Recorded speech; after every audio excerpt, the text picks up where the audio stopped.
SSLC ಎನ್ನುವುದು ಶೈಕ್ಷಣಿಕ ಬದುಕಿನಲ್ಲಿ ಅತಿ ಮುಖ್ಯವಾದ ಘಟ್ಟ. ಆದರೆ ಈ ಹಂತದಲ್ಲಿ ಅದೆಷ್ಟೋ ಮಕ್ಕಳು ಫೇಲ್ ಆಗ್ಬಿಡ್ತಾರೆ. ನಮ್ಮ ಲೈಫ್ ಮುಗ್ದೇ ಹೋಯ್ತು ಅಂತ ಡಿಸೈಡ್ ಆಗ್ಬಿಡ್ತಾರೆ.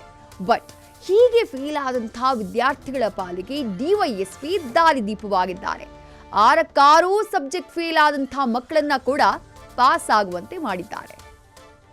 ದೇಶಕ್ಕೆ ಯೋಧ, ನಾಡಿಗೆ ರೈತ, ಬಾಳಿಗೆ ಗುರು ಒಬ್ಬ ತಾನೆ. ಏನಂದ 6 ಸಬ್ಜೆಕ್ಟ್ ಫೇಲ್ ಆಗಿತ್ತು, ಇವಾಗ ನಾನು 6 ಸಬ್ಜೆಕ್ಟ್ ಪಾಸ್ ಆಗಿದ್ದೀನಿ.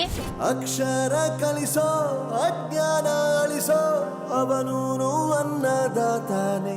ಪಾಸ್ ಆಗಿದೆ, ನಮ್ಗೆ ತುಂಬಾ ಸಂತೋಷ ಆಗ್ತಾ ಇದೆ ಸರ್. ಇವ್ರು ಮಾಡ್ಕೊಟ್ಟೆಲ್ಲದಕ್ಕೆ ಅವರೆಲ್ಲ ಸಂತೋಷ ಇರ್ಬೇಕು ಸರ್. ಅವರು ಅವ್ರ ಫ್ಯಾಮಿಲಿ ಮಕ್ಕಳು ಚೆನ್ನಾಗಿರ್ಬೇಕು ಸರ್.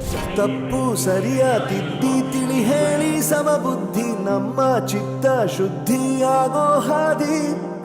ಕೇಳಿದ್ರಲ್ಲ, 6 ಸಬ್ಜೆಕ್ಟ್ ಫೇಲ್ ಆಗಿದೆ, ಈಗ ಪಾಸ್ ಆಗಿದ್ದೀನಿ ಅಂತ ಇರೋ ವಿದ್ಯಾರ್ಥಿನಿ. ಅವರ ಋಣವನ್ನ ಯಾವತ್ತೂ ಮರೆಯಲ್ಲ ಅಂತ ಇರೋ ಪೋಷಕರು. ಎಲ್ಲರ ಮುಖದಲ್ಲೂ ಸಂತಸ, ಸಂಭ್ರಮ. ಇದಕ್ಕೆಲ್ಲ ಕಾರಣವಾಗಿದ್ದು ಡಿವೈಎಸ್ಪಿ LY ರಾಜೇಶ್. ಜಗವೇ ನಿನದು, ಜಯಿಸೋ ನಾಯಕ, ನೀತಿ ಮುಂದೆ ನಿನ್ನ ಕಾಯಕ.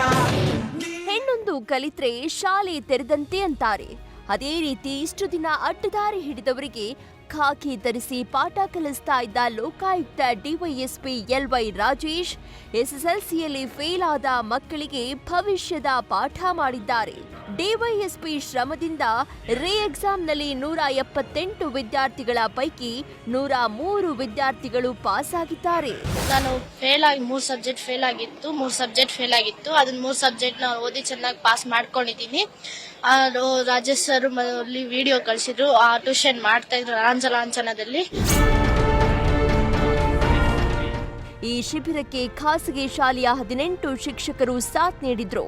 ಯಾರ್ಯಾರು ಫೇಲ್ಯೂರ್ಸ್ ಆಗಿದ್ದಾರೆ ಅಂತ ಮಕ್ಕಳಿಗೆ ಟ್ರೈನ್ ಮಾಡೋಣ ಅಂತ ಹೇಳಿ ಒಂದು ಸ್ಟೆಪ್ ತಗೊಂಡ್ರು. That is 3 years back. So ಇದರಲ್ಲಿ ತುಂಬ ಮಕ್ಕಳು ಸಿನ್ಸ್ ಫ್ರಮ್ 3 yearsನಿಂದ ಒಂದು 85, 65 ಆ ಥರ ಪಾಸ್ ಆಗಿದ್ದಾರೆ ಮಕ್ಕಳು. 3 ವರ್ಷಗಳಿಂದ ಎಸ್ಎಸ್ಎಲ್ಸಿ ಪರೀಕ್ಷೆಯಲ್ಲಿ ಫೇಲ್ ಆದ ವಿದ್ಯಾರ್ಥಿಗಳಿಗೆ ಶಿಬಿರ ನಡೆಸಲಾಗಿದ್ದು 500ಕ್ಕೂ ಹೆಚ್ಚು ವಿದ್ಯಾರ್ಥಿಗಳ ಪೈಕಿ 350ಕ್ಕೂ ಹೆಚ್ಚು ವಿದ್ಯಾರ್ಥಿಗಳು ಪಾಸ್ ಆಗಿದ್ದಾರೆ. ಮಕ್ಕಳಿಗೆ ಖುದ್ದು ಡಿವೈಎಸ್ಪಿ ರಾಜೇಶ್ ಸಮಾಜಶಾಸ್ತ್ರ ಹಾಗೂ ಮೋಟಿವೇಶನ್ ಕ್ಲಾಸ್ ಮಾಡ್ತಾ ಇದ್ರು. ಆ ಮಗು ಹೇಳಿದಾಗ ನನಗೆ ಅದು ತಲೆಯಲ್ಲಿ ಬಂತು, ಅಯ್ಯೋ ಇವ್ನು ಕಾಲೇಜ್ಗೆ ಹೋಗಿದ್ದೀರಾ ಆಗ್ತಾ ಇರ್ಲಿಲ್ವ ಅಂತ. ಈಗ ಬೇರೆ ಸಪ್ಲಿಮೆಂಟರಿ ಎಕ್ಸಾಮ್ ನ ಸರ್ಕಾರದವ್ರು ಇಟ್ಟಿದ್ದಾರೆ. ಈ ಎಕ್ಸಾಮ್ ಪಾಸ್ ಆದ್ರೆ ಕಾಲೇಜ್ಗೆ ಹೋಗ್ಬೋದು. ಸೊ ಒಂದ್ ವರ್ಷ ಅವ್ನು ಮನೇಲಿ ಕೂರಲ್ಲ. ಸೊ ನಾಳೆ ಸಮಾಜಕ್ಕೆ ಅವನು ತೊಂದರೆ ಆಗಲ್ಲ. ಸೊ ಹಾಗಾಗಿ ಅದು ಶುರು ಆಯ್ತು. ಜೀವನವೇ ಮುಗಿದೋಯ್ತು ಅಂತ ಕೈಚೆಲ್ಲಿ ಕೂತಿದ್ದ 100ಕ್ಕೂ ಹೆಚ್ಚು ವಿದ್ಯಾರ್ಥಿಗಳ ಭವಿಷ್ಯಕ್ಕಾಗಿ ಶ್ರಮಿಸಿದ ಡಿವೈಎಸ್ಪಿ LY ರಾಜೇಶ್ 1000ಕ್ಕೆ ಒಬ್ಬರು. Shivakumar, news first, Bengaluru.